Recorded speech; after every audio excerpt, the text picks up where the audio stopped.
우리 11절 한 번 더 읽겠습니다. 우리 11절입니다. 시작. 여호와여 주의 도를 내게 가르치시고 내 원수를 생각하소서 평탄한 길로 나를 인도하소서. 아멘. 우선 이 시를 다윗의 시로 표제는 이야기하고 있습니다. 27편을 보시죠. 1절 위에 다윗의 시 이렇게 되어져 있죠. 이 시에는 다윗의 그 담대함이 아주 든든한 하나님을 향한 믿음의 모습이 나타나 있습니다. 우리 1절과 마지막 절을 읽고 제가 질문을 할 테니까 한번 답을 해보세요. 1절 시작. 여호와는 나의 빛이요 나의 구원이시니 내가 누구를 두려워하리요. 여호와는 내 생명의 능력이시니 내가 누구를 무서워하리요. 여기 보면 여호와는 나의 빛이요 나의 구원이시니 내가 누구를 두려워하리요. 여호와는 내 생명의 능력이시니 내가 누구를 무서워하리요. 27장 1절에는 어떤 자세가 담겨져 있습니까? 나는 두렵다. 나는 두렵지 않다. 나는 무섭다. 나는 무서운 것이 없다. 어느 쪽입니까?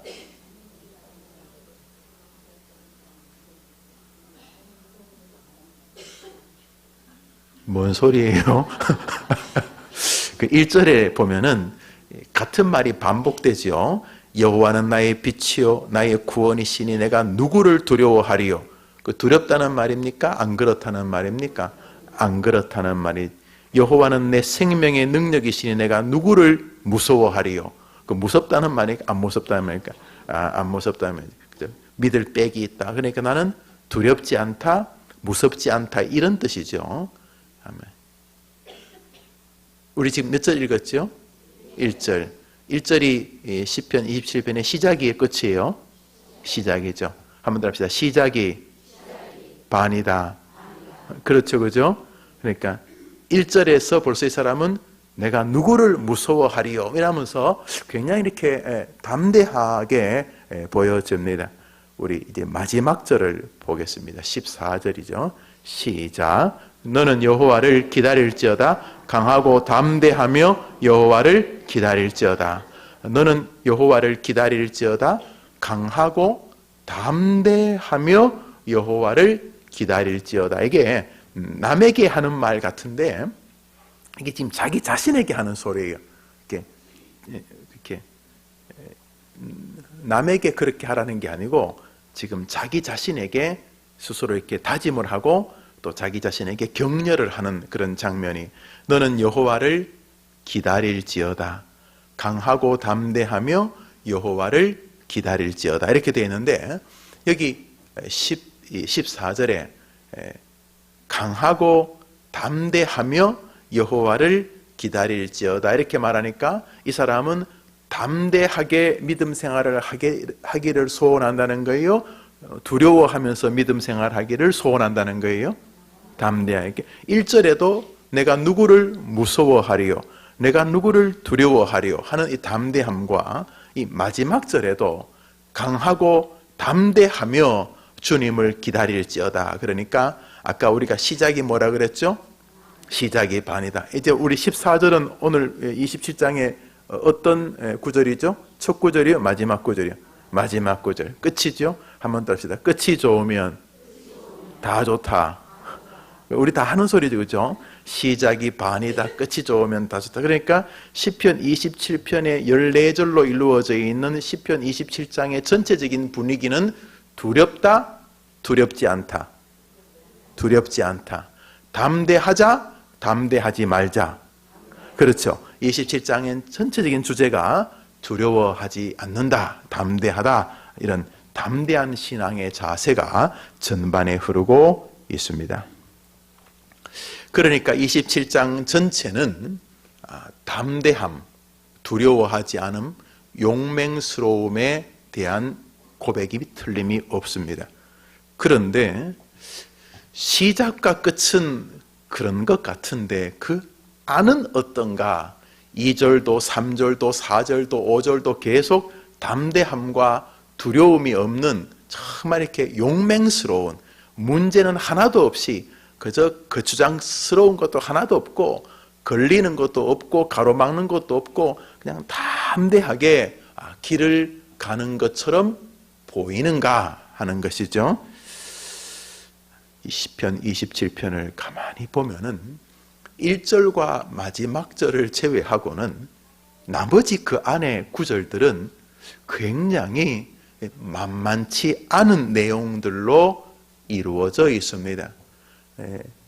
시작과 끝은 굉장히 담대함에 대한 소원으로 가득 차 있는데 그 안을 이루고 있는 내용들은 조금 문제가 있는 듯한 느낌을 우리에게 줍니다. 우선 이 시편을 기록하고 있는 다윗의 생이 우리 알다시피 그렇게 간단하지 않았던 것을 알 수가 있습니다. 2절, 3절을 같이 읽어봅시다. 시작. 악인들이 내 살을 먹으려고 내게로 왔으나 나의 대적들, 나의 원수들인 그들은 실족하여 넘어졌도다. 군대가 나를 대적하여 진칠지라도 내 마음이 두렵지 아니하며 전쟁이 일어나 나를 치려할지라도 나 여전히 태연하려다. 여기 보면은 2절에 악인들이 왜 다윗을 방문했다고 말하지요? 악인들이 왜 다윗의 집 문을 두드려요? 무엇 때문에 그랬다고요? 악인들이 뭐 하려고 그랬다고요? 내 살을 먹으려고. 여러분이 드시는 살은 주로 어떤 것들이에요? 경상도 사람이 말하는 살 말고 그건 쌀이고, 여러분들은 주로 어떤 살을 드세요? 생선살, 또 고기살, 뭐 그런 것이죠. 그런데 지금 다윗의 원수들은 다윗 집 문 앞을 왜 두드려요? 다윗의 살을 먹으려고. 가끔 이렇게 좀 체격이 좋으신 분들은 아이고 누가 내 살 좀 삐져갔으면 좋겠다 그러죠. 그런데 정말 삐져가면 안 되죠. 큰일 나잖아요, 그죠? 그래. 다윗의 살을 먹으려고 왔다는 말은 다윗을 죽이려고, 다윗을 정말 괴롭히려고. 그러니까 이게 아무리 은유적인 표현이라 할지라도 다윗이 대적들에게 고난을 겪는 이야기입니다. 10절을 한번 읽어보겠습니다. 시작. 내 부모는 나를 버렸으나 여호와는 나를 여호와 하나님이 나를 영접한다는 것을 아무리 강화하고 싶은들 그 대칭되는 표현법으로 내 부모는 나를 버렸으나 라고 말하는 것은 수사법일 수가 없습니다. 우리가 어떤 것을 강조하기 위해서 갖다 붙이는 형용사적 표현들이 많아요. 아이들이 너무 배가 고프면 어느 정도 배고프다고 말해요? 엄마 배고파? 그러니까. 아니면 죽도록 배고프다, 뭐 이렇게 해서 죽는다는 게 초점이 아니고 뒤에 있는 말이 초점이죠. 배고프다는 말인데 그 배고픔을 강화하기 위해서 죽을 만큼 배고프다 이래 말할 때 부모님이 큰일 났다, 빨리 119 전화하자, 너 큰일 나겠다, 너 지금 한 10분 있으면 죽겠다 이래 생각하는 부모 없어요. 빨리 밥에서 먹여야지 이런 생각이 들지, 엄마 나 지금 배고파 죽겠어요 그러면 빨리 112에 전화해서 119 전화해서 우리 집에서 지금 죽기 직전에 아사자가 발생했다 이래 생각하는 사람 없어요. 그냥 배가 많이 고프다 이래 받아들이는 거지. 그러나 여기 내 부모가 나를 버렸으나는 말은 하나님이 나를 영접한다는 말을 강화하기 위한 표현법이 아니에요. 정말 다윗의 생애를 사는 동안 자신의 부모가 자기를 버리는 것과 같은 상황을 꽤 많이 겪었던 것으로 보여요. 우리가 어렴풋이 추정할 수 있는 것 중에 하나가 다윗이 기름 부음을 받는 그 즈음에 아버지 이새는 다윗을 부르지 않았어요. 하나님의 거대한 역사가 다윗 위에 머물렀지만 아버지는 다윗의 형들에게 더 우선적인 마음을 두었을 뿐만 아니라 다윗이 굳이 뭐 꼭 있어야 된다 이런 느낌도 안 받았던 것 같아요. 다윗이 전쟁터의 형들에게 아버지의 심부름으로 음식을 갖다 주는 장면이 나오는데 아무리 음식을 형들에게 갖다 주고 싶다소 친들 전쟁터에 아이를 보내는 것은 여전히 조심스러움이죠. 그래 아버지 마음에는 이 설마 막내가 죽겠나 하는 생각보다 자신의 첫 기력의 시작이었던 첫 아들, 둘째 아들, 셋째 아들 이런 자기의 아들들이 큰 아들들이 전쟁터에 나가 있는 안위가 더 염려되므로 큰아들 혹은 둘째 아들 같은 자기가 볼 때 자랑스러운 아들들의 생명보다 이 막내 다윗의 생명을 조금 약하게 본 듯한 뉘앙스를 우리에게 풍깁니다. 그리고 형이 다윗을 전쟁터에서 만났을 때 곧바로 그 동생의 안위를 염려하기보다 다윗아 너 전쟁터에 웬일이냐 이 위험한 곳에 이렇게 말하지 않고 양떼들은 도대체 어떻게 하고 왔느냐라고 말함으로써 이 동생을 양떼를 지키는 허드렛일 하는 사람의 수준이거나 양떼들의 가치보다 약한 사람으로 형들이 말하는 것을 볼 때에 형들과 아버지의 집안 분위기는 이 다윗이 왜 저놈은 저 막내가 태어났을까라고 하는 정도이거나 대화 속에서 이 아이는 뒤로 이렇게 좀 밀쳐져 있는 인물이었던 것 같아요. 그래서 다윗이 뭐 그걸 원수로 갚은 건 아니지만 마음속에는 부모님은 내가 그렇게 중요한 인물이 아니고 형들이 훨씬 더 중요하고 혹은 다윗의 마음속에 순간순간 부모님이 형들을 선택하기 위해서 나를 밀치거나 혹은 버릴 수도 있으시겠구나 하는 느낌을 받았던 것 같아요. 그 외에도 성경에 나오지 않는 순간순간 이 다윗에 대한 그 아쉬움이 부모님들로부터 다윗이 느낀 것 같아요. 뭐 어느 쪽이든지 간에 원수들이 다윗의 살을 뜯어먹으려고 이만 죽이려고 이런 뜻이 다윗을 공격하려고 대적들이 다윗을 협박하려고 이 땅에 와서 그를 괴롭힌 것도 괴롭힘이지만 사실은 가까운 가족들 친인척의 배신이나 그 가족들로부터 이렇게 편애가 아니라 이렇게 밀쳐짐의 대상이 되는 것은 오래 남지요. 가족에게 미움을 받거나 가족에게 사랑을 받지 못하는 것 말입니다. 우리 12절을 읽겠습니다. 12절 시작. 내 생명을 내 대적에게 맡기지 마소서. 위증자와 악을 토하는 자가 일어나 나를 치려 하나이다. 위증자들에게 이렇게 시달리는 거죠. 위증자에게 시달리면 참 괴롭죠, 그죠? 우리가 어떤 일을 할 때에 보통 증거가 없는 말들은 뭐 증명하기도 어려워요. 뭐 이렇게 뭐라고 할까요? 어떤 표현이 들을까요? 김영호 목사가 20년 뒤에 죄를 지을 거다 이렇게 말하면 20년 뒤에 죄를 짓는 것도 증명하기가 어렵지만 20년 뒤에 죄를 내가 안 지을 것을 증명하기도 참 어려워요. 그러니까 이런 것은 이렇게 증명하기가 굉장히 어렵고 아니다 기다라고 말하기였는데 증인이라고 누가 등장을 하면 그때부터 이제 또 이게 어려워지는 거예요. A라는 사람이 분명히 김영호 목사가 여탕에서 나오는 거 봤다.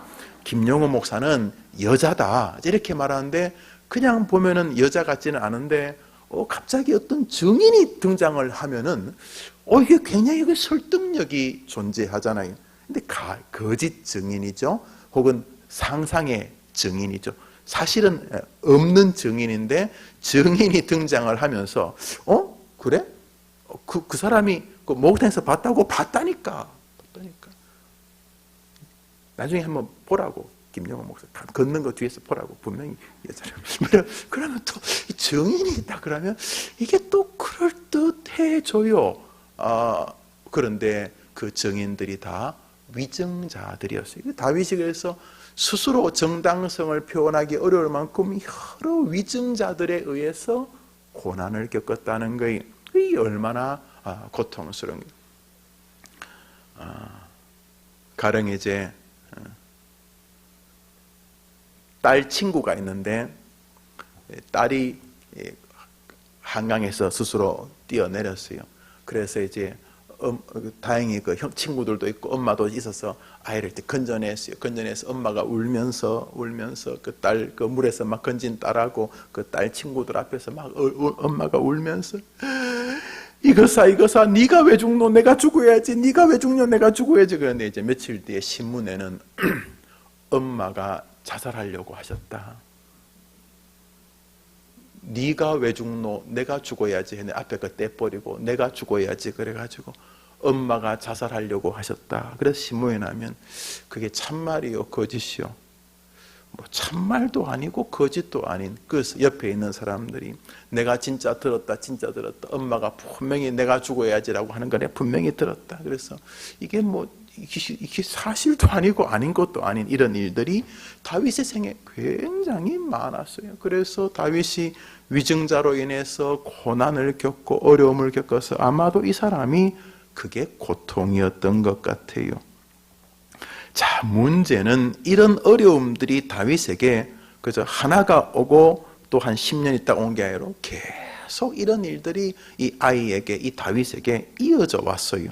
원수들에게 쫓기고 부모에게 떠르는 미움을 받거나 부모에게 버림을 받거나 또 위증자들에게 시달리고 이런 수많은 어려움들이 다윗의 생에 다가왔어요.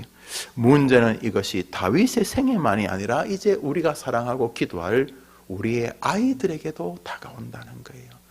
여러분들은 절대로 그렇지 않으심에도 불구하고 아이들은 때로 여러분이 자기를 크게 사랑하지 않는 듯한 느낌을 아이들이 받게 돼요. 사춘기가 오거나 혹은 자기의 인생에 어려운 일을 만났을 때 전혀 그렇지 않는데 엄마나 아빠나 가족들의 이 사랑과 호의가 자기가 기대하는 것에 미치지 못했을 때에 꼭 성경 12절에 10절에 말하듯이 내 가족과 내 부모도 아무것도 아니야. 다 필요 없어. 날 사랑하는 거 아니야. 이런 잘못된 근거에 서서 엄마의 따뜻한 위로나 또는 애정이 담긴 호소지만 그것이 잔소리로 들리거나 그저 사랑 없음, 나를 이해하지 못하는 늙은 어머니 아버지의 넋두리처럼 받아들일 수 있어요. 사실은 아닌데 그래서 스스로가 부모로부터 버림을 받는다.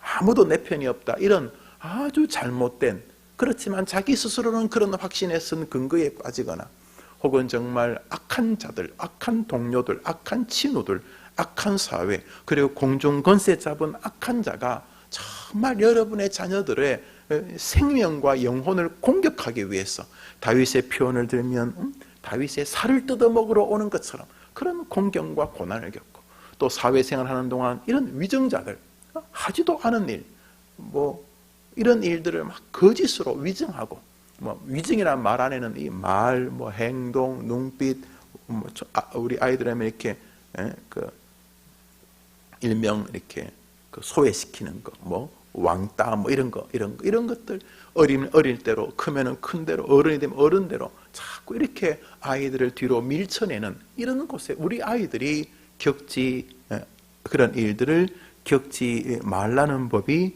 없습니다. 12절을 한 번 더 읽어볼까요? 12절입니다. 시작. 내 생명을 내 대적에게 맡기지 마소서. 위증자와 악을 토하는 자가 일어나 나를 치려하네. 악을 토한다는 말은 일단은 말이겠죠. 그래서 막 여러분의 자녀들에게 막 악한 말을 집요하게 하면은 그런 말에 이 아이가 그 악한 말에 그냥 그 악한 말의 홍수에 쫙 빠져가지고 넘어지고 엎어지고 또 쓰러지기까지도 하게 될 수 있습니다. 우리 아이들이 이런 어려움을 겪게 될 때에 우리 아이들은 과연 어떻게 될까?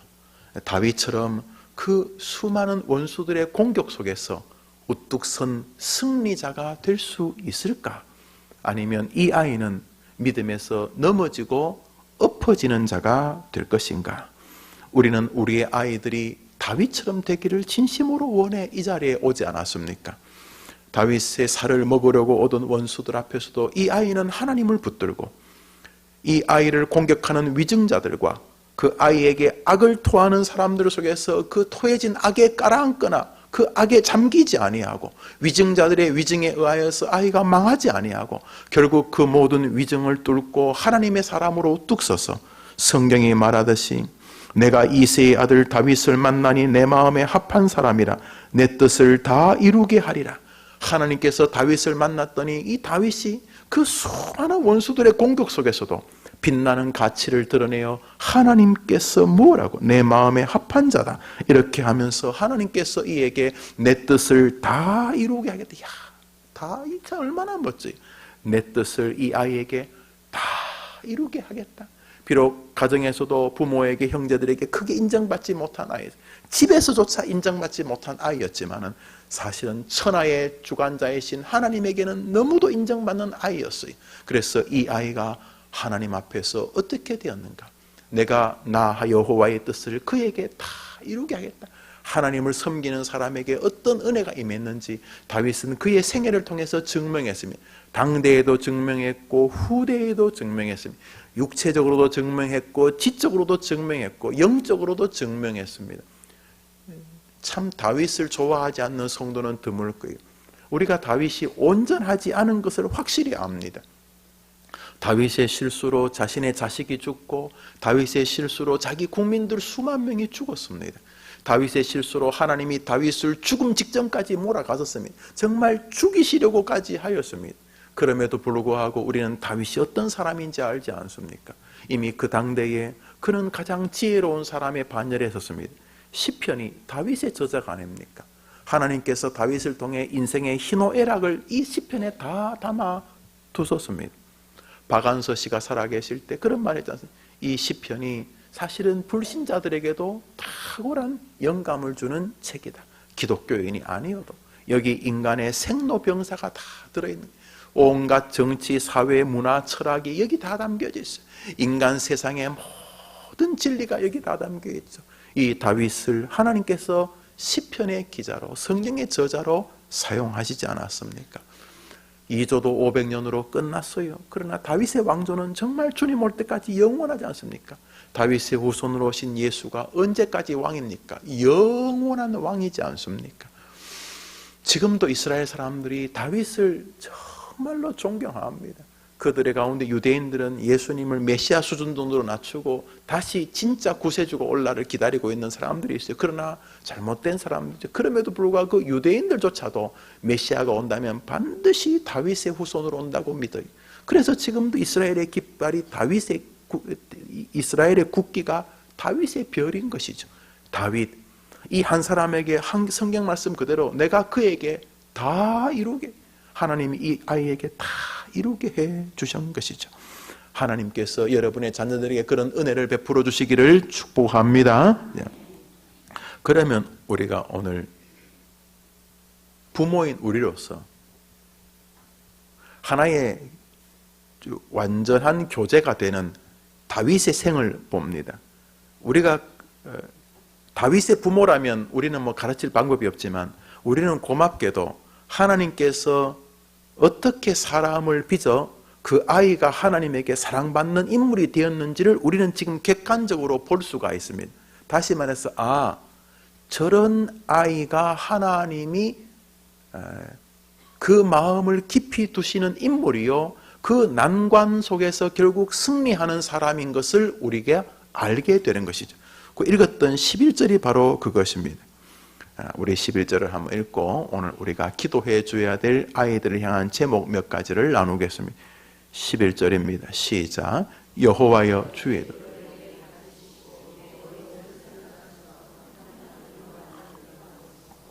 과거 성경에는 주의 길을 이렇게 되어 있고 우리 성경에는 주의 도를 그랬어요. 길도자죠. 그래 같은 말이죠.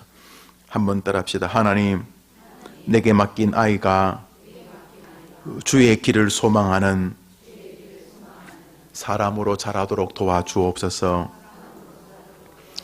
여러분 조금만 주목해서 들으시면 앞에 것들은 그냥 전 배경이라 생각하시고 하나님이 도대체 이 아이를 어떻게 좋아하셨는가, 지금 우리의 관심은 그거죠.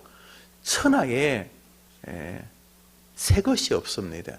여러분 미술을 하면서 제일 먼저 하는 게 데생 같은 거예요. 베끼는 거예요. 일단은 먼저 모방을 하고 그 모방에서 창조가 등장을 합니다. 곧바로 창조하시는 분은 하나님 뿐이십니다. 그래서 우리는 다 모방합니다. 지금 우리나라가 핸드폰이 휴대전화가 세계 1위, 2위입니다.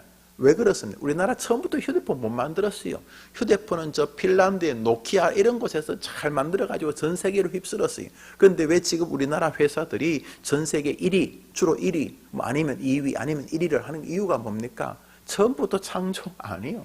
처음에 다 베낀 거예요. 지금 중국이 급속도로 핸드폰 시장을 장악하고 있습니다. 고급 핸드폰도. 왜요? 중국이 무슨 창조예요? 다 베낀 거예요. 자동차 포드에서 처음 만들었죠. 뭐 그전에부터 시작해서 만들겠지만 그 자동차가 지금 일본이 왜 전 세계를, 독일이 왜 전 세계를 장악합니까? 베낀 거예요. 베끼고 시간이 지나면서 거기서부터 변화를 자꾸 만들어가는 거죠. 그런 것처럼 우리가 훌륭한 생애를 살 수 있는 방법은 우선 그런 생을 하나님이 축복한 사람을 주목하는 거예요. 그리고 그 사람을 어떻게 하나님이 도와주셨는지를 보는 거예요. 우리는 새로운 축복을 받기 위해서 새로운 길을 갈 필요 없어요. 그런 찬송이 있잖아요. 어저께나 오늘이나 영원 무궁히 한결같은 주 예수를 찬양합시다. 어저께나 오늘이나 영원토록 동일하신 하나님. 그러니까 복을 받고 싶으면 여기 뭐 복이 있다, 뭐 저기 복이 있다, 여기 또 무슨 새 길이 있다, 그럴 필요 없어요. 언제나 하나님 똑같아요. 우리 하나님이 변하시면 우리 다 죽어요. 그저 우리 좀 정리 안 된 어떤 아버지처럼 오늘 이랬다가 그 다음 술 드시면 또 그 다음날 이렇게 의견을 내면 우리 다 죽어요. 우리 하나님이 이랬다 저랬다 우리 하루도 못 살아요. 그러나 우리 하나님의 가장 독특한 성품 중에 하나가 독특성이 뭐냐면 동일성이십니다. 어제나 오늘이나 영원토록 동일하신 하나님. 그러니까 하나님이 다윗을 복 주신 방법 앞에 다윗이 들어가자 복을 받았다면 우리가 기도하는 아이들이 그 다윗의 길을 들었으면 동일하게 복 주실 줄 믿으시기를 바랍니다. 우리 어머니들은 정말 축복받은 어머니들이에요. 자녀들이 그렇게 못 산다 할지라도 그렇게 살면 복이 오는 길을 오늘 같이 기도하기 때문에 그래요. 오늘 첫 번째 기도할 제목은 하나님 우리 아이가 주의 길을 소망하는 아이로 자라게 도와달라는 기도입니다. 이 아이의 기도 제목 보십시오. 여호와여 주의 도를 내게 가르치시고. 이 뛰어난 학생은 무슨 자기 길을 잘 만들겠다고 달려들지 않습니다. 엄마 나는 이 길을 개척하겠어요. 이 친구는 지금 그러고 있지 않습니다. 이 세상을 내가 이렇게 잘 헤쳐나갈 무슨 내가 길을 찾아보겠어요. 내 길을 한번 잘 이렇게 걸어가 보겠어요. 이렇게 말하지 않습니다. 이 아이가 뭐라 그러냐 하면 이 아이는 자기 길에 몰두하지 않고 그는 주의 길을 사모합니다. 하나님 내게 주의 길을 보여주십시오. 좀 더 쉽게 말하면 내가 잘 살 수 있는 성공할 길을 보여주십시오. 내가 이런 기술이 있고 내가 어릴 때부터 건강이 좋고 달리기를 잘하고 내가 어릴 때부터 노래를 잘하고 그림을 잘 그리고 내가 어릴 때부터 뭘 잘하고 있어. 그런 것을 재료로 해서 내가 내 길을 한번 이렇게 개척해 보겠다. 우리 시대 대부분의 아이들과 그 아이들을 뒷바라지 않은 부모님들의 조금은 희미한 그렇게 될지는 잘 모르지만 그 작은 재료에 기대를 걸고 그 작은 재료에 굉장히 불확실한 미래임에도 불구하고 굉장히 중요한 삶의 재료인 시간과 에너지와 혹은 물질과 그런 마음을 다 쏟는 이 시대의 많은 어머니들과 부모님과 그 자녀와는 좀 다른 길이 이 아이 머릿속에 있습니다. 한번 따라합시다. 여호와여 주의 길을 내게 가르쳐 주옵소서. 여러분이 주의 길을 만들 수는 없어도 가르쳐 주옵소서라고 이 아이처럼 여러분의 자녀를 위해 기도할 수 있습니다. 여러분은 하나님이 아니십니다. 여러분이 사랑하는 아이를 축복으로 만드실 분을 위해 기도하는 성도입니다. 주님은 여러분에게 아이의 멋진 길을 만들어 주라고 말씀하지 않았었습니다. 하나님은 여러분에게 그 일을 위해 기도해 주라고 말씀하고 계시는 것입니다. 우리는 우리 자녀들을 위해 기도할 때 하나님, 저 아이가 주의 길을 걸어가게 도와 주옵소서. 자신을 향한 주님의 복된 길을 향하는 삶이 되게 해 주옵소서라고 기도하셔야 합니다. 그것이 무슨 목회자, 선교사가 되는 길만을 말하는 게 아닙니다. 거기에는 관리인, 정치인, 기업인 또는 장사, 예술가, 교사, 여러 수천 수만 가지의 길이 있을 것입니다. 그렇지만 이 다윗이 원하는 길은 자기의 길이 아니라 주의 길, 주님을 향해 열린 대로의 길, 가는 길에 주님의 이름이 높아지는 길, 그 길에 섰을 때 주변 모든 사람이 자네 지금 어딨나? 나 지금 88도로에 있어. 자네 어딨나? 나 지금 강변북로에 있어. 자네 어딨나? 나 지금 경인고속도로에 있어. 이렇게 말하듯이 모든 사람이 여러분의 자녀를 볼 때 쟤가 주의 길에 서 있구나. 쟤는 의사고 간호사인데 쟤는 자동차의 드라이버인데 또 택시 또는 버스를 모시는 분인데 혹은 어느 회사를 관리하시는 관리인인데 무슨 직업을 가지고 살든지 간에 그 아이, 여러분이 기도해주는 그 자녀들을 지켜보는 친구들이 여러분의 자녀를 볼 때마다 쟤는 주의 길에 서 있다라고 말하는 아이가 되게 해 주시옵소서 라고 여러분이 기도하실 때에 하나님께서 하셨던 거, 내가 다윗에게 다 이루게 하겠다고 하는 하나님의 복을 여러분의 딸들과 아들이 누리게 되어진다는 것입니다. 오늘 우리는 다윗을 통해서 이 아이 마음에 있는 소원의 한 자락을 보고 하나님이 이 시편을 통해 오늘 우리와 우리 어머니들에게 주시고자 하는 마음을 볼 수가 있습니다. 이 아이는 말합니다. 여호와여, 주의 길을 내게 보여주시옵소서. 내가 주의 길에 서 있기를 원합니다. 그게 돈 버는 길이든 돈 쓰는 길이든 건강한 길이든 병든 길이든 남을 가르치는 길이든 남에게 배우는 길이든 무슨 길이든지 간에 주여 나로 주의 길에 서 있게 해 주시옵소서. 자네 어디야? 나 지금 경부고속도로에 있어. 자네 어디야? 나 지금 주의 길에 서 있어. 이렇게 말할 수 있도록 하나님, 우리 아이가 어디서 무엇을 하든지 간에 주님을 향한 대로로 가게 하여 주옵소서.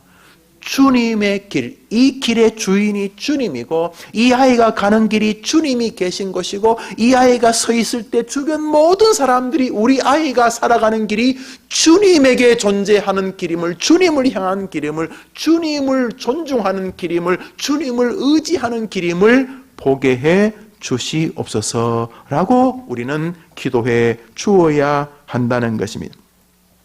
주의 길이라는 말은 하나님을 만나는 길이고 하나님의 음성을 듣는 길이고 하나님이 만들어 놓은 이정표를 따라가는 길이고, 주의 길이라는 것은 세상 사람들이 만들지 않은 길을 의지하고 달려가는 길입니다.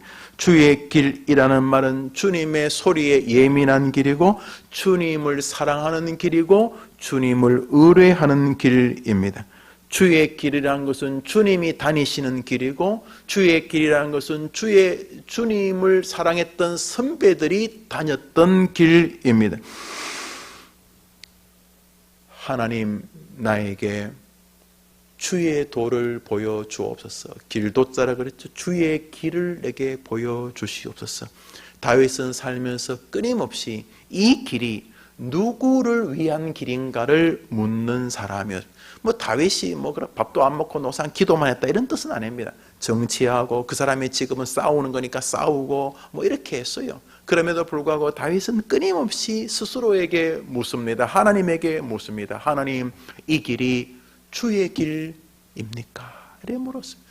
사랑하는 여러분, 우리 어머님들, 여러분들이 오늘 첫 번째로 기도할 것은 하나님, 우리 아이가 주의 길을 사랑하고 주의 길을 소망하는 자녀로 자라게 도와 주시옵소서.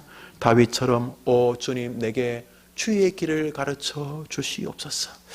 우리의 기준은 참 쉽습니다. 우리 시대는 만몬이 모든 기준의 중심에 있습니다. 돈이라고 하는 만몬, 이 돈의 신이 모든 것을, 직장을 선택할 때도 우선순위 중에 최우선순위가 돈입니다. 배우자를 선택할 때에도 최우선순위 중에 하나가 돈입니다. 이 사람하고 평생 살면 행복할지 안 할지는 정확히 모르겠는데, 그래도 뭐 같은 값이면 다홍치마라고 돈이 많으면 안 좋겠나, 뭐 그 부정하고 싶다, 틀리다, 옳다를 떠나서 여튼간에 우리 시대의 거의 모든 삶의 기준의 최정상을 차지하고 있는 것이 돈입니다. 그런데 우리 아이들이 자라면서 결혼할 때에, 직장을 선택할 때에, 자기가 중요한 일들을 결정할 때에 하나님, 이것이 주님을 향한 길입니까? 아니면 주님을 향하지 않는 길입니까? 라고 묻고, 여러분의 자녀들이 무슨 결정을 하든지 간에, 결정이 뭐 1년에 한 번만 하는 거 아니잖아요.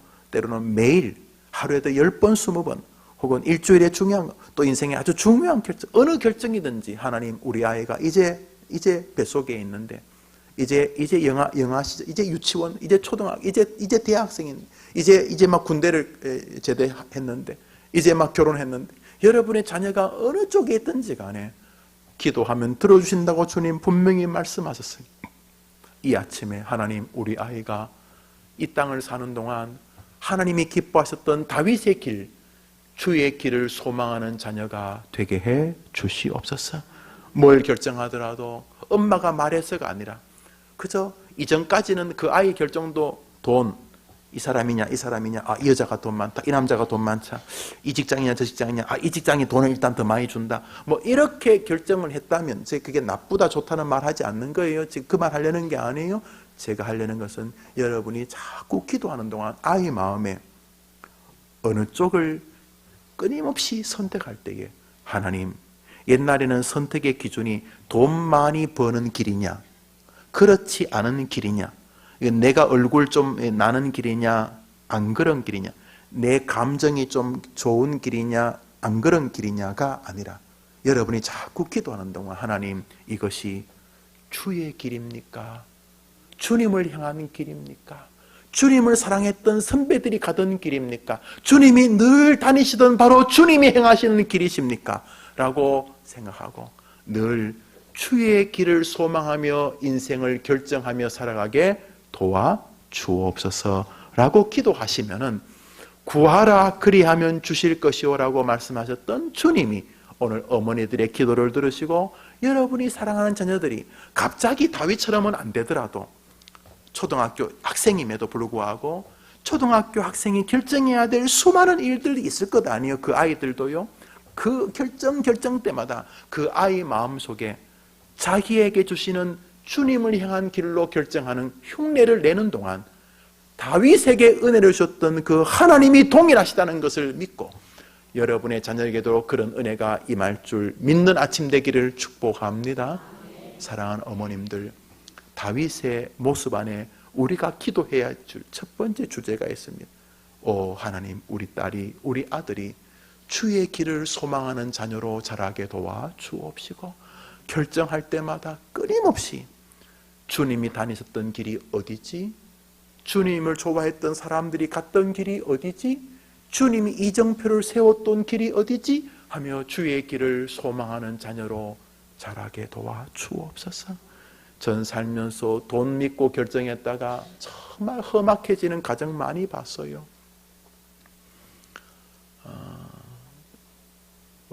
돈 많은 게 좋은 거죠. 나쁘지 않아요. 그러나 그것이 최고의 결정의 일원인이 되면서부터 인생이란 게 꼭 그런 것은 아닌데, 너무 힘겨운 삶을 걸어가는 사람들을 제가 굉장히 많이 봤어요. 또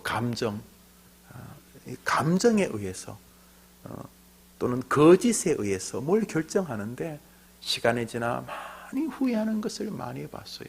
사랑하는 어머님들, 다른 것은 좀 실수해도 내 자녀를 위하여 기도할 때에 하나님, 우리 딸이, 우리 아들이, 우리 딸이 자신의 인생을 걸어가는 동안 늘 주의 길을 소망하는 자녀로 나아가게 도와 주옵소서. 그러면 여러분이 먼저 하늘나라 가도 하늘에서 지켜볼 때 아쉽지 않을 거예요. 끊임없이 여러분이 기도한 것이 살아있었어. 그 아이가 무언가를 결정하려고 할 때마다 세상 사람들이 많이 하는 넓은 길이 아니라 놀랍게도 여러분의 자녀들은 좁아 보이지만 진짜 넓은 길인 주님이 다니시는 길, 주님이 아침에도 움직이셨던 길, 주님의 향취가 있는 길, 믿음의 선진들이 가며 다윗처럼 복을 받았던 주의 길로 나아가게 될 줄 믿습니다. 문제 해결의 길, 다윗에게서 보여집니다. 그것은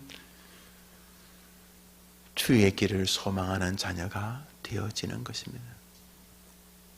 장담합니다.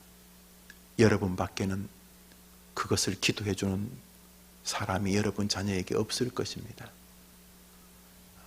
여러분 밖에는 지금 이 목사가 하는 이 기도 제목으로 기도해 주는 그 아이에게는 다른 사람이 없을 것입니다.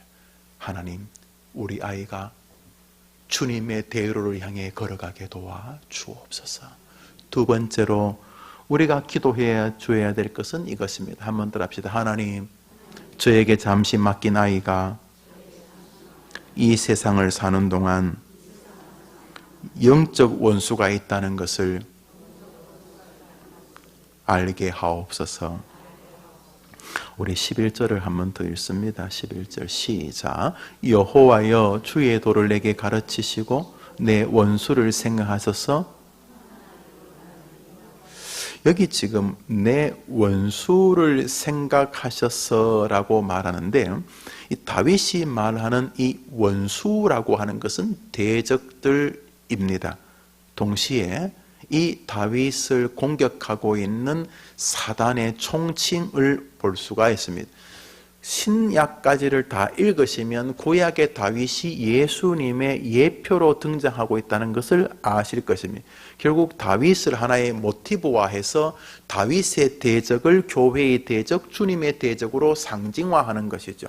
사랑하는 여러분, 우선 이 아이가 세상을 살면서 대적이 있다는 것을 아는 것은 굉장히 좋은 것입니다. 아이, 목사님, 세상을 그렇게 부정적으로 보면 안 돼요. 아니, 부정적으로 보자는 게 아니에요. 대적이 있다는 걸 보는 것이 부정적으로 사는 건 아니에요. 차라리 대적이 있다는 것을 모르고 사는 게 부정적으로 사는 거예요. 한번 더 합시다. 세상에는 우리의 자녀들을 공격하는 원수들이 있다. 시간의 제약으로 길게 설교하지 않겠어요. 이 부분은 가장 중요한 것이 영적인 세력입니다. 여러분이 여러분의 자녀들을 위해 기도할 때 두 번째로 오늘 기도해 줄 것은 여러분의 자녀들이 세상을 살면서 영적인 대적자가 자신에게 있다는 것을 알고 아이가 자라는 것과 그냥 나긋나긋하게 교회를 다니거나 학교 생활을 하는 것은 다른 세계라는 것입니다. 많은 사람들이 영적인 대적자가 있다는 것을 알지 못해서 모든 삶이 낭패를 겪게 됩니다. 그들은 어려운 일이 다가왔을 때 재수가 없어서 이렇게 말합니다. 운이 안 따라서, 우리 부모가 재력이 없어서, 우리 부모가 일찍 이혼했기 때문에, 나는 학벌이 부족해서, 나는 몸이 약해서, 이렇게 문제의 핵심을 보지 못하고 아이가 스스로 자멸적 삶을 살아갈 수 있습니다. 다윗이 이 땅을 살면서 다윗에게 다른 사람이 없었던 축복의 세계 하나는 이 아이 마음에 자기를 도우시는 하나님과 함께 자기를 공격하는 또 다른 힘이 있다는 것을 이 아이가 알았다는 것입니다.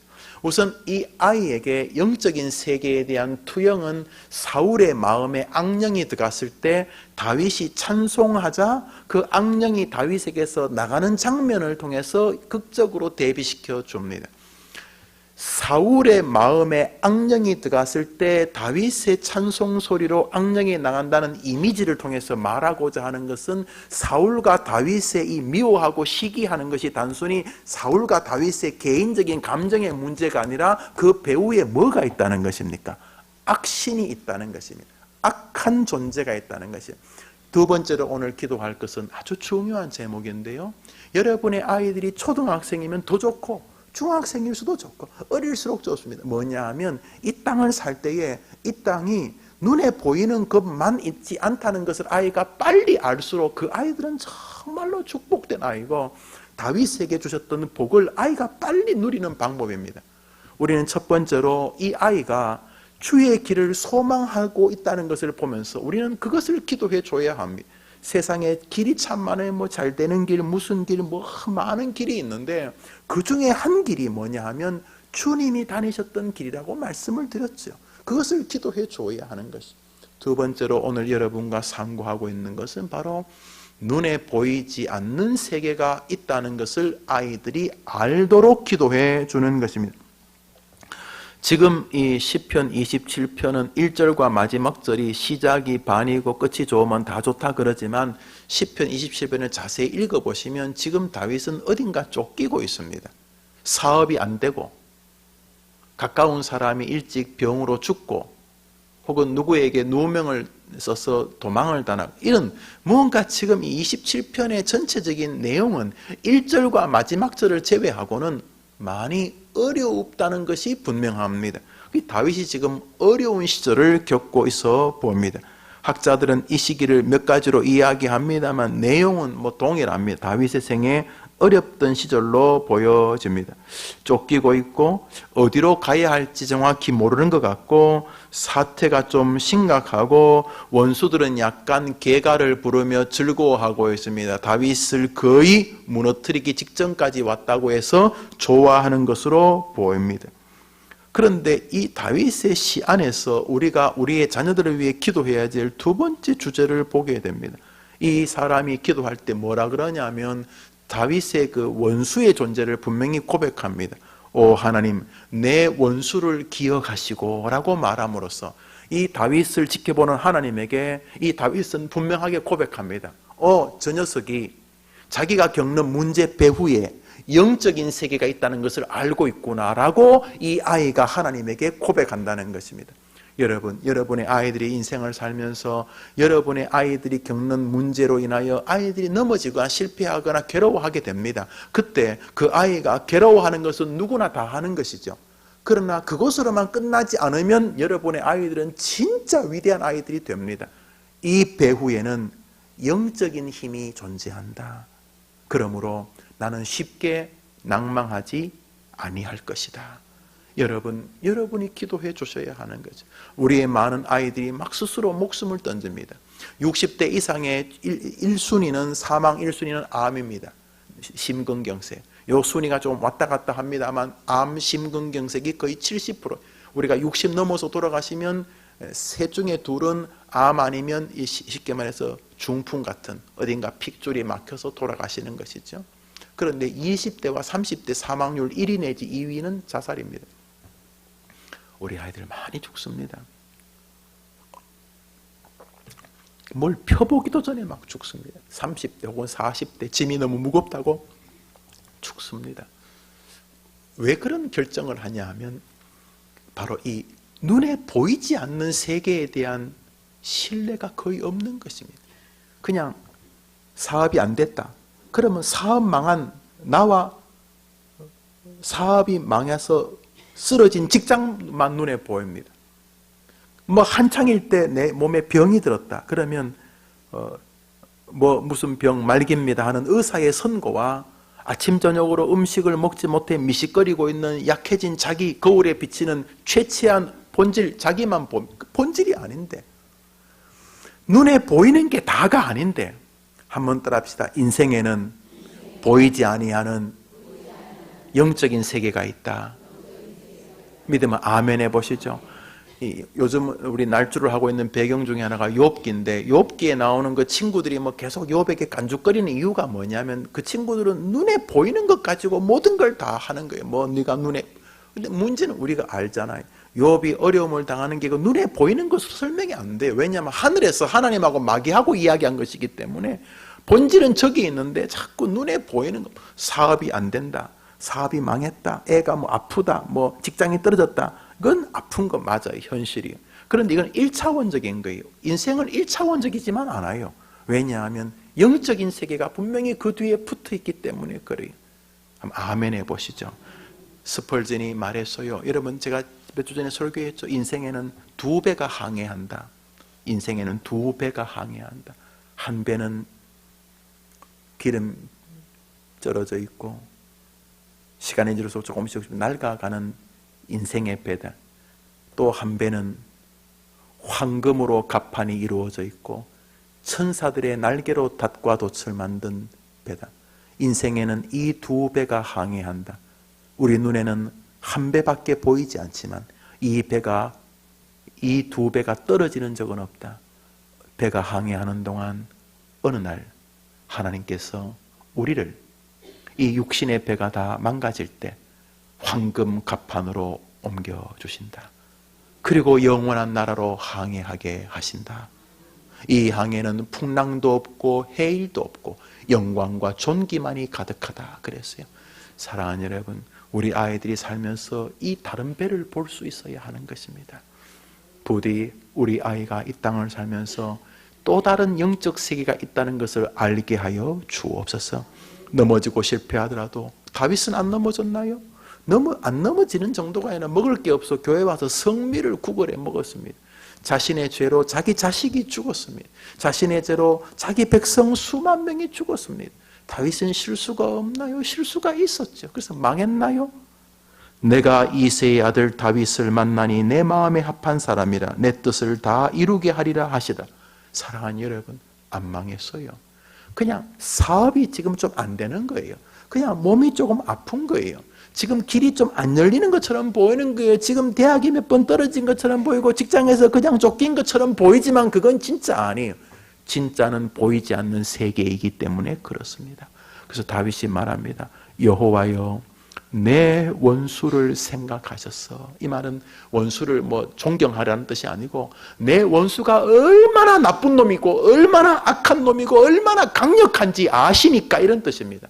하나님이여, 내 원수를 생각하셔서 주의 길로, 이거 다시 바꾼 말이죠. 평탄한 길이란 말이 앞에 있는 주의 길입니다. 그 주님이 계시니까 누가 그 길을 가로막겠어요. 그러니까 하나님이여, 내 원수의 그 간악함과 그 원수의 능력과 원수의 그 악함을 기억하시고 나를 평탄한 주의 길로 인도하여 주시옵소서. 이 말 속에 다윗의 머리 안에 뭐가 있었냐 하면 눈에 보이는 게 다가 아니다. 그것이 있었습니다.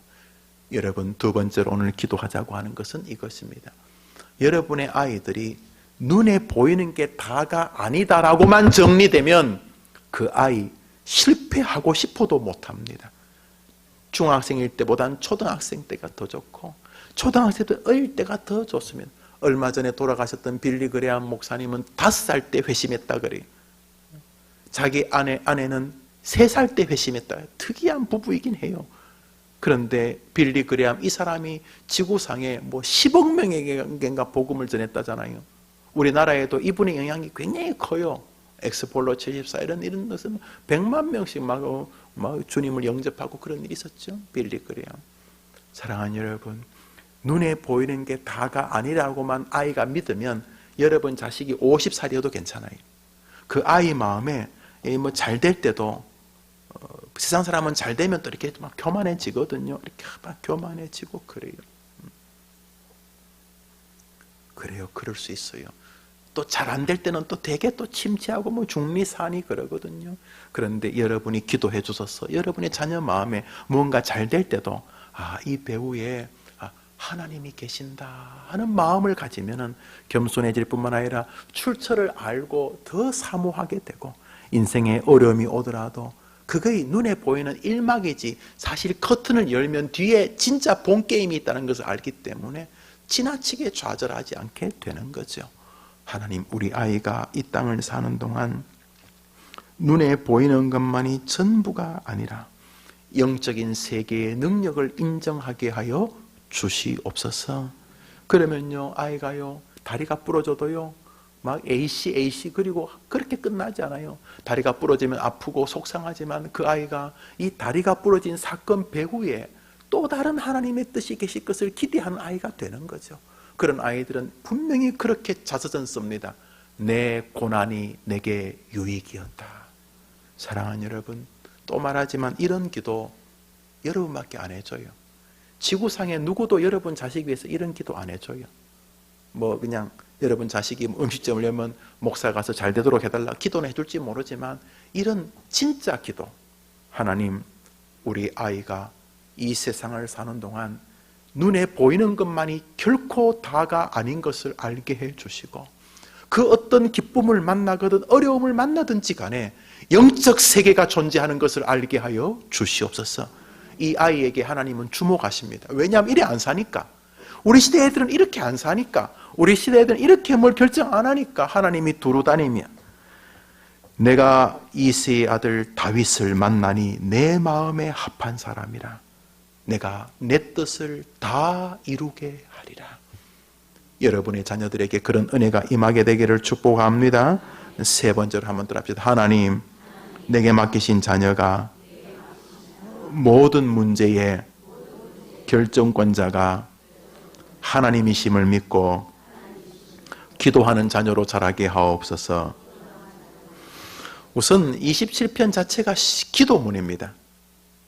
여호와여라고 하는 이 기도문이 전체 내용이고, 주제가 뭐뭐 하소서, 뭐뭐 하소서, 뭐뭐 하소서 되어 있죠. 우리 11절 한번 더 읽어봅시다.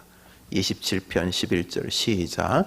여호와여 주의 도를 내게 가르치시고. 여기 보십시오. 최종 결정권이 누구에게 있는 것이죠? 나를 인도하여 주옵소서. 그러니까 인도를 누가 해줘야 되는 거예요? 하나님.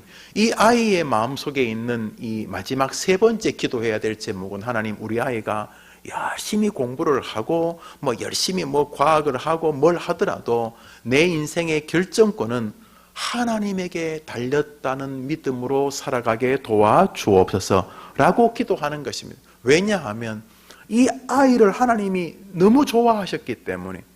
다윗이라고는 실물이 존재합니다. 허상이 아니고 존재 그 자체가 우리에게 아주 완벽한 증인이 되어집니다. 우린 다윗을 뒤에서 봅니다. 그리고 어떻게 하나님이 저 친구를 좋아했는지를 알게 됩니다. 다윗이 여러분의 자식이라고 한번 생각해 보십시오. 여러분이 낳은 아이가 다윗이라고, 여러분이 낳은 딸의 이름이 다윗이라고 한번 생각해, 아들의 이름이 다윗이라고 한번 생각해 보십시오. 도대체 이 아이가 어떻게 저렇게 탁월하게 인생을 살았고 하나님 나라의 위대한 인물이 되었는가? 사실 다윗을 알지 못하고는 성경 해석이 거의 안 됩니다. 예수님 길 갈 때 소경들이 뭐라고 외칩니까? 다윗의 자손 예수여라고 외치지 않습니까? 다윗의 이름은 창세기부터 계시록까지 사실 관통하고 있는 주제와 붙어 있습니다.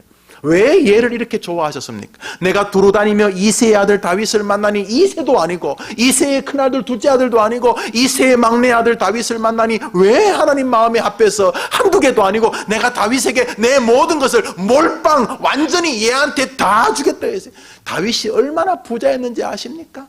예루살렘 성전을 다윗이 거의 홀로 지었어요. 예루살렘 성전의 그 비용이 요즘으로 아무리 적게 잡아도 실물로도 20조가 된다. 20조가요. 제가 한 2조 8천 잘못 본 거 20조 금으로 지었어요. 금으로요. 그걸 아마 고고학적으로 하면 2천조가 될지는 모르지만, 그때 돈을 현대의 계산으로 하면 금만 해도 몇십조가 된다는 거예요. 그 다윗이 다 지었어요. 다윗이 당대 물론 전쟁에서 가져온 전리품들이 대부분이지만, 여튼간에 다윗이 정치할 때 팔레스타인 모든 땅을 밟지 않고는 살 수가 없었어요. 다윗은 전쟁의 이름이 전쟁의 신이에요. 전쟁의 신. 그 왕조가 도대체 영원한 왕조가 지구상에 어디 있어요? 영원한 왕조, 다윗의 후손이 그리스도가 영원한 왕조입니다. 사람을 비교할 때 여러분 그 뒤에 서신 역사서들을 보십시오. 주님이 저울을 여러분 저울을 가지고 양팔 저울. 사람을 비교할 때 누구랑 비교하는 줄 아십니까? 다윗하고 비교합니다. 누구 히스기야는 다윗의 길로 행하고 오케이. 누구는 다윗의 길로 행하지 아니하고 아웃. 우리 하나님의 기준에 이 중심추의 이름이 다윗입니다. 여러분 성경 보시면 아시고, 역사서를 보시면 다윗의 길로 행했으면 오케이, 다윗의 길로 안 행하면 아웃. 하나님이 이렇게 좋아하는 인물이 되었어요. 간음하고 살인하고 별짓 다 했는데 왜 얘를 이렇게 좋아했는가? 오늘 우리는 세 가지로 보고 있습니다. 얘는 살면서 엎어지고 넘어지더라도 늘 길을 찾았어요. 무슨 길? 돈 많이 버는 길, 잘 되는 길, 이름 나는 길이 아니고 어디가 주의 길입니까?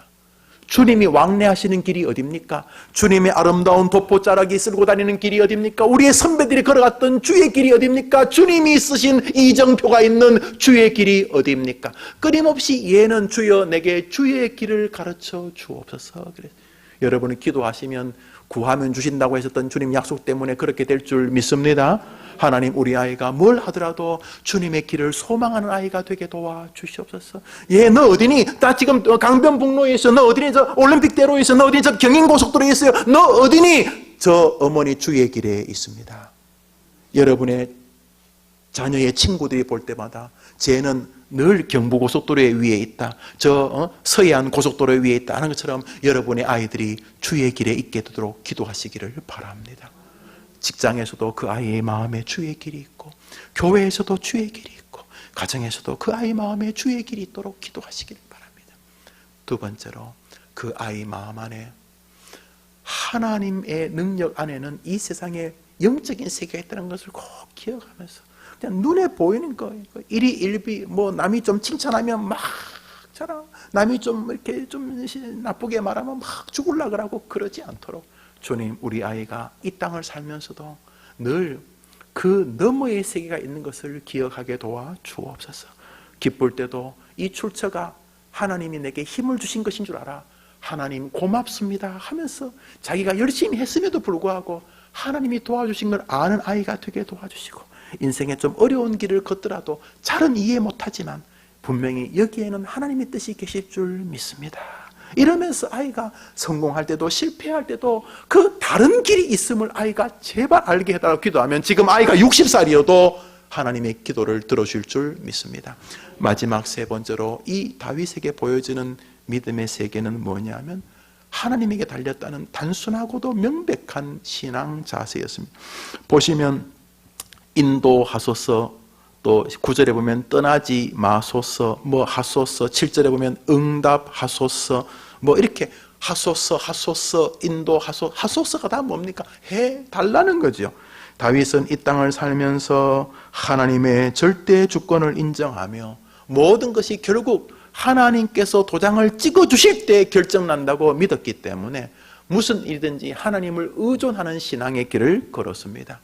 믿을 구석이 있으면 사람이 그렇게 안 지칩니다. 여러분, 믿을 구석이 있으면, 가령 통장이 잔고가 제로면 낮에 배고프면 점심을 못 먹으면 화가 나지만 통장에 재산이 한 100조쯤 있다 칩시다. 통장에 전 세계 누가 빌 게이츠 뭐 그런 사람, 워렌 버핏 이런 사람 재산이 100조 200조씩 있는 사람 칩시다. 점심 못 먹었다고 그렇게 화 안 납니다. 아이고 점심시간 놓쳤네 정도지. 아니 통장에 먹을 게 없어요. 아무것도 없고 집에 아무것도 없어서 배고프면 마음 상하지만은 통장이나 집에 들어가면 냉장고에 먹을 게 가득 있는 사람은 점심시간 좀 놓쳐도 그렇게 화 안 납니다. 왜요? 믿을 구석이 있으니까. 우리의 믿을 구석은 하나님인 줄 믿습니다. 부디 여러분이 기도해줘서 아이들이 멀리 있는 하나님이 통장보다 더 가깝게 믿어지게 되기를 바랍니다. 도리어 엄마가 울상하고 있으면 엄마 왜 그래요? 하나님 계신데 걱정하지 마 엄마. 하나님 부자잖아. 말로만이 하는 게 아니라 그 아이 마음에 진짜 하나님이 있어서 하나님 때문에 위로받는 어머니 되기를 축원합니다. 말씀을 맺으려고 합니다. 어머니들을 많이 기도해 줄 수 있는 세계가 있습니다.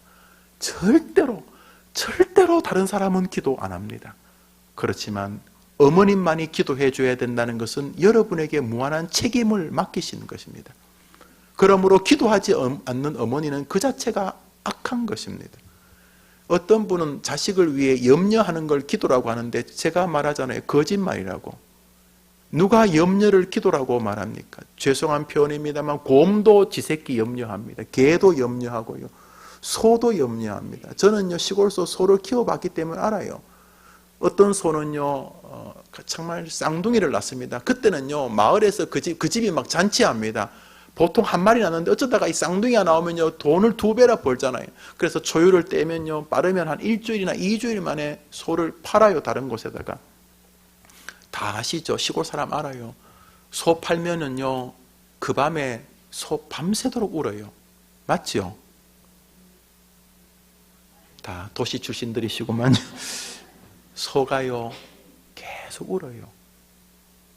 소가요 울어요. 지 새끼가 눈에 밟혀서 우는 거죠. 그러면요 그 주인 아줌마는 괜히 그냥 가슴이 찡해서 소 여물에 지피라도 더 집어넣고 그래 끓여주고 그래요. 예, 소도 지 새끼 걱정해요. 염려하는 것을 기도라는 것은 사단이 주는 장난이에요.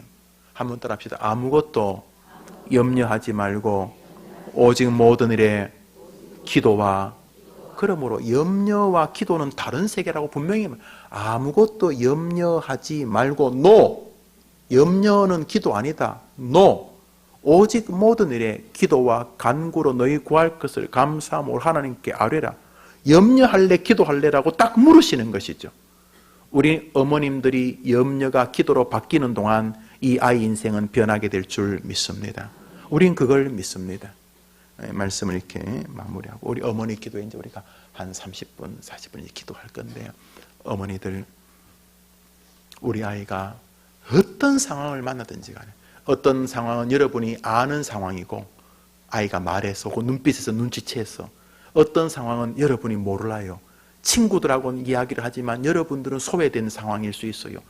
나중에 곰고 터져가지고 어찌할 바 모를 때까지는 몰라도, 그때는 어쩔지 모르다 알게 될지 몰라도, 지금은 전혀 애가 막 삶과 죽음을 넘나들고 있지만 부모는 잘 몰라요. 그런 일들이 우리가 앞으로 계속 만나요. 그럼 어떻게 해요? 24시간 밀착해서 그 아이고 살아요? 우리 그렇게 못해요. 그러면 누가 해야 돼요? 누가 그 아이 도와줘야 돼요? 하나님이 도와주셔야 돼요. 여러분이 지금 할 수 있는 게 최고의 길이에요. 뭐예요? 기도하는 것이.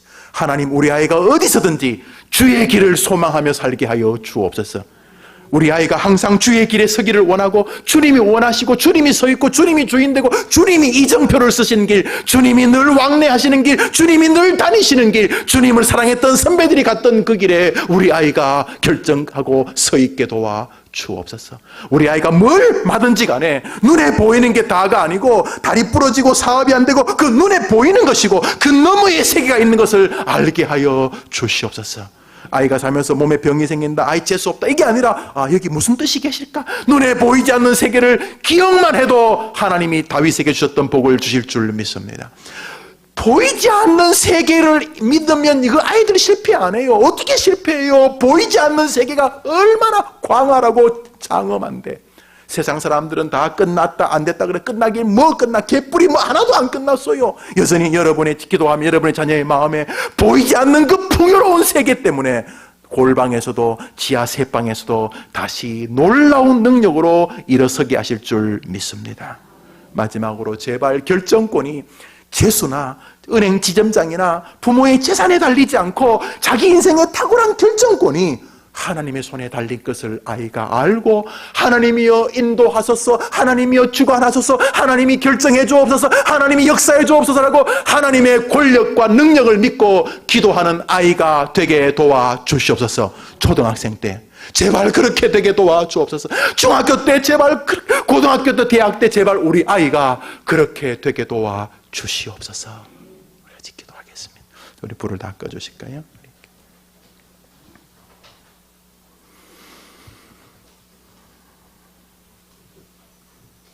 사랑하는 어머님들, 화면에 이제 곧 여러분의 아이들의 이름이 나올 겁니다.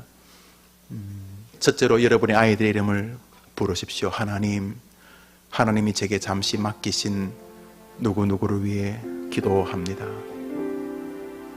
화면에 아이들 이름이 나오죠. 하나님, 저 아이들과 내가 언제까지 이 땅에서 같이 또 이렇게 살아갈지 모르지만 숙제를 주신 거 압니다. 힘겹지만은 감격스러운 숙제였습니다. 처음 아이를 잉태했을 때, 뱃속에서 꼬물꼬물거릴 때, 태어나 젖을 처음 물었을 때, 엎어 뒤집고 조금씩 자리에 앉고 어딘가 기대어 일어섰을 때, 가방 둘러매고 학교 갈 때 그 아이 내게 준 기쁨이 참 컸습니다. 충분히 보상을 받았습니다. 이제는 어느덧 아이가 커가면서 어미의 손이 잘 닿지 않는 자리에 있습니다. 때로는 어미를 무시하기까지도 합니다. 하나님, 그러나 살아보니 제가 아는 것 한 가지가 있는데, 인생은 사람의 손만 가지고 되지 않는다는 것입니다. 하나님, 이 시간 기도하오니 우리 아이가 세상을 살아가는 동안 주님이 다니시는 길에 관심이 있게 도와 주옵소서. 자신의 재주의 길, 자신의 능력의 길이 아니라 하나님의 대로를 향한 길, 하나님을 만나는 길, 하나님의 사신을 보고 하나님의 음성을 듣는 길, 문제를 해결하시는 능력을 가진 하나님의 답을 만날 수 있는 길, 하나님을 사랑했던 사람들이 다녔던 그 길을 우리 아이가 사모하게 도와 주옵소서. 눈에 보이는 게 전부가 아님을 알게 해 주옵소서. 영적 세계에 있다는 걸 알게 해 주옵소서. 모든 문제에서 하나님의 주권을 인정하면서 하나님을 의지하는 아이로 자라게 도와 주옵소서. 이 어미의 기도를 들어 주시옵소서. 우리 이 제목으로 여러분의 아이들의 이름을 부르면서 기도합니다. 제가 다정할 때까지 우리 넉넉하게 우리 기도합시다. 기도합니다. 하나님 아버지, 이 시간 하나님 맡기신 자녀들을 위해 기도합니다.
우리 이제 몇 가지 제목으로 같이 기도하고 또 우리에게 맡겨진 삶의 현장으로 나아갑니다. 중요한 것은 오늘 기도가 자식을 위한 기도 전부가 아니라는 것입니다.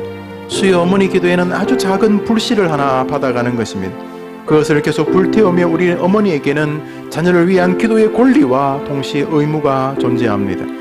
오늘 몇 가지 제목을 나누었지만 결국 한 가지입니다. 하나님, 우리 아이가 눈에 보이는 것이 전부가 아닌 것을 알게 해달라는 것입니다. 눈에 보이는 것 때문에 좋아하고 눈에 보이는 것 때문에 좌절합니다. 지금 잘 길이 열리면 좋은 것인 줄 알고 자기 뜻대로 잘 안 되면 나쁜 것이라고 생각을 합니다. 꼭 그렇지 않은 것을 우리가 알지 않습니다.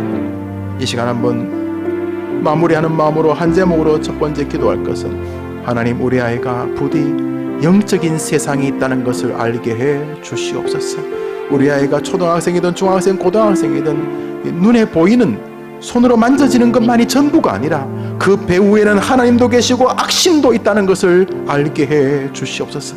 부디 우리 아이가 이 세상을 살면서 하나님의 위대한 능력을 기약하며 살 때 원수의 간악한 술수도 기억하게 하여 주시옵소서.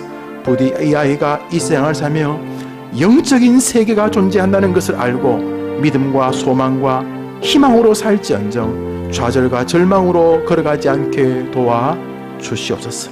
도리어 어려운 일을 당할 때 어미에게 와서 엄마 너무 염려하지 마세요. 하나님 계시니까 분명히 전화 위복이 있을 거예요. 저는 이번 기회에 더 하나님을 의지하기로 결심했어요 라고 말할 수 있도록 하나님, 우리 아이에게 영적인 세계를 보는 눈을 주옵소서. 우리 한번 그 제목으로 같이 기도합시다. 하나님 아버지, 우리 어머니에게 맡겨진 우리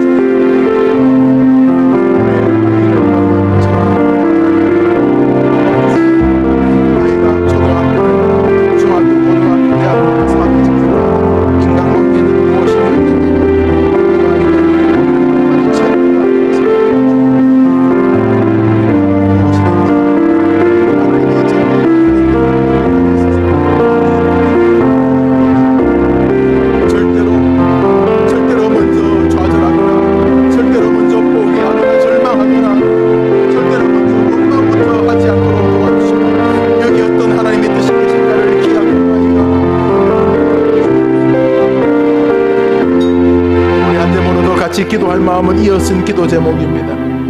인도하소서. 오 하나님이여, 나를 인도하여 주옵소서. 기도입니다. 하나님의 권리, 능력을 존중하는 것입니다. 내가 못한다고 하나님 못하는 거 아닌 걸 알아야 합니다.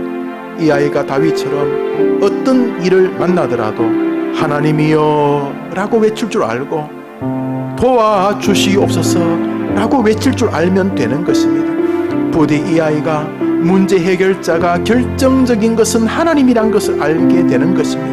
오 아이가 무엇을 하든지 간에 하나님의 능력에 의심하지 아니하고 하나님을 기도하고 기다리는 아이가 되게 도와 주시옵소서. 마지막 절 그렇게 끝나지요. 너는 여호와를 기다릴지어다.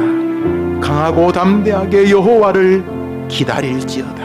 하나님, 우리 아이가 세상을 살면서 절대로 하나님이라고 하는 변수를 포기하지 않게 도와주옵시고 무슨 일이든지 그 하나님께 여호와여 나를 인도하옵소서라고 기도하는 아이가 되게 도와주옵소서. 어머님이 기도하면 지금 교회를 안 다니는 애 마음에도 그런 역사가 임하게 될 것입니다. 우리 시간 한번 우리 아이가 하나님을 의지하고 기도하는 아이가 되게 해달라고 기도합시다. 하나님 아버지, 사랑하는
제목으로도 기도합니다.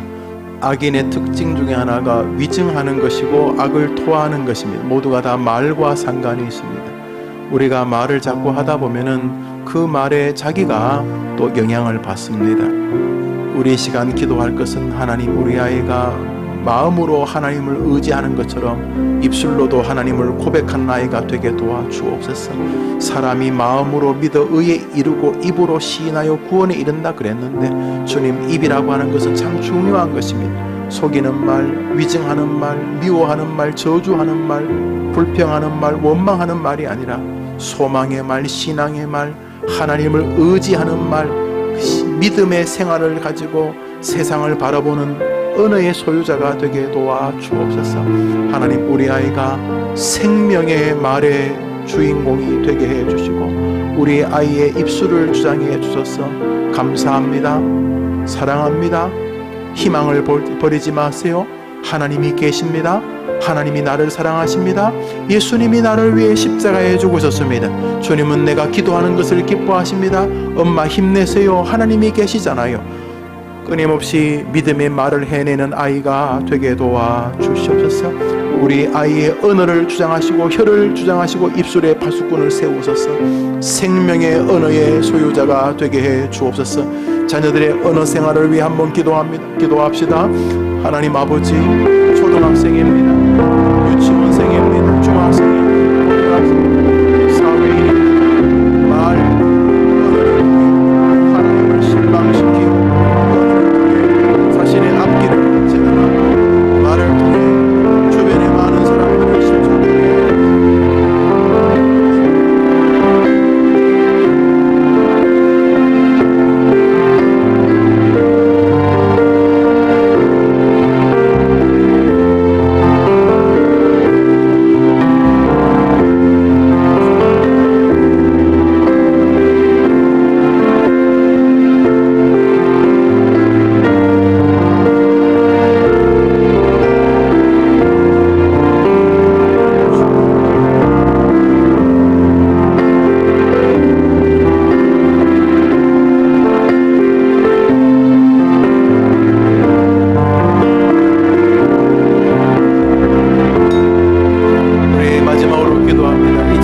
마지막 기도 제목입니다. 지금 드렸던 그 기도 말입니다.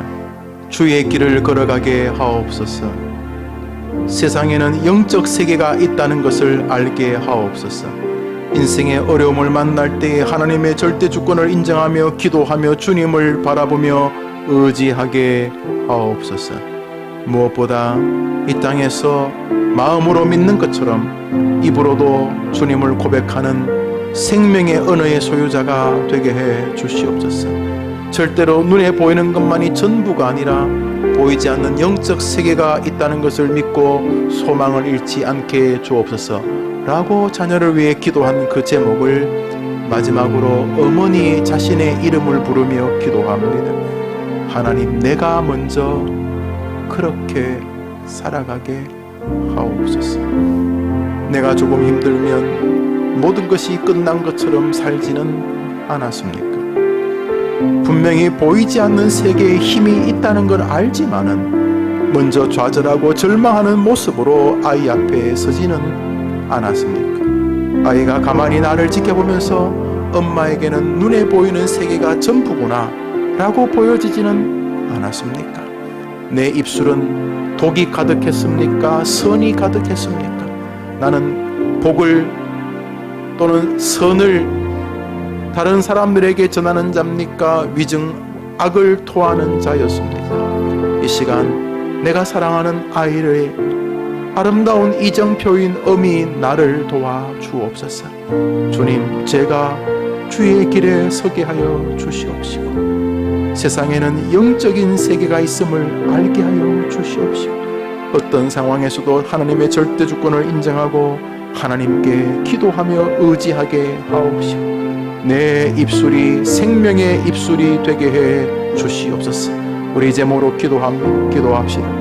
하나님 아버지, 사랑하는 어머니들을 위해 기도합니다. 우리 아침에 나오신 모든 어머니 그렇게 사랑하시고 그렇게 사랑하시고 없이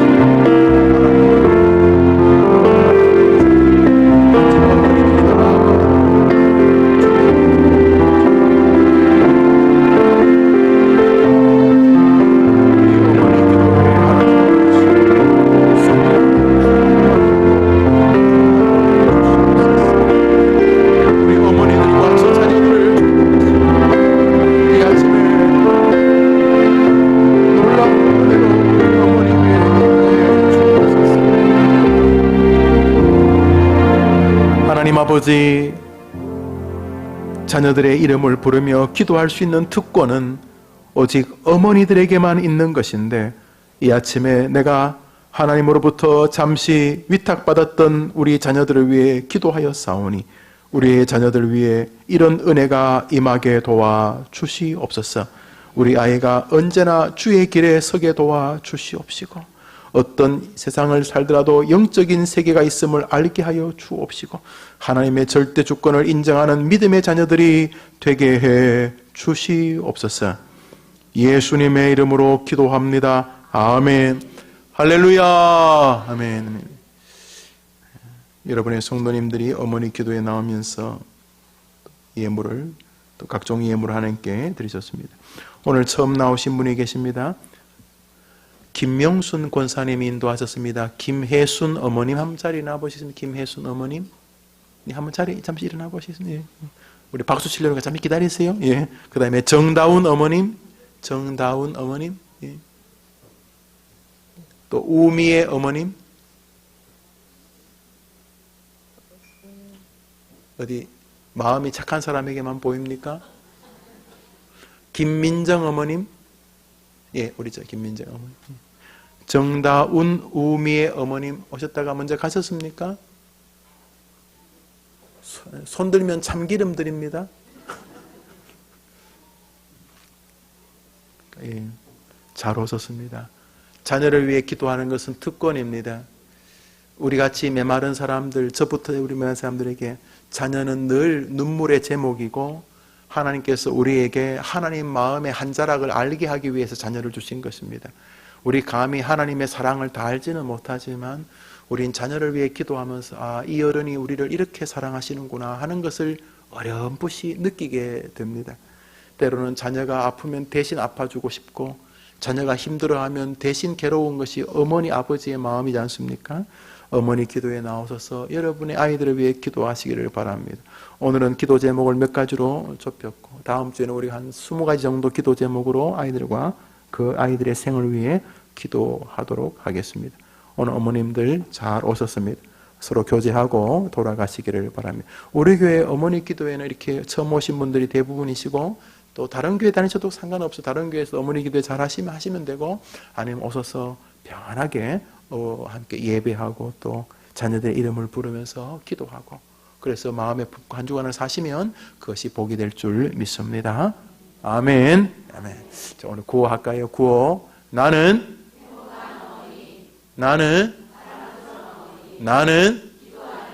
기도하는 나의 자녀는 나의 자녀는 그래 될 겁니다. 나의 기도는 수혜로워지는 아멘. 자, 자녀의 숨통이 참 요즘 애들 정말 너무 힘들어요.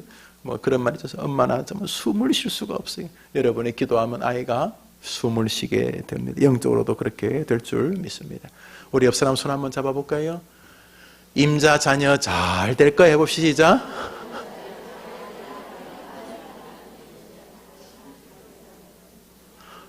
어릴 때 그 아이가 영적인 세계가 있다는 걸 알며 자라면 그 아이는 공부를 하든 뭘 하든 멋지게 안 되겠습니까? 우리 아이들의 미래를 축복으로 기대합니다. 복된 점심 되시기를 바랍니다.